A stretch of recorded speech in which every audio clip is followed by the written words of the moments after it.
खातिर हमके लैला गवनमा, छोड़ी के हमके चली गईला सजनमा। काहे खातिर हमके लैला गवनमा, छोड़ी के चली तू गईला हमके सजनमा। टूट गई नैया के धागी, बलम दिल देवर से लागी हो। टूट गई नैया के धागी, बलम दिल देवर से लागी हो। गवना करैला की खैला कलेसवा, छोड़ पिया हमके बस गईला विदेशवा।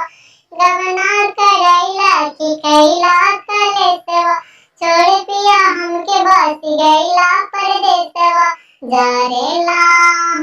जारे जवानी जैसे आगी, बलम दिल देवर से लागी हो।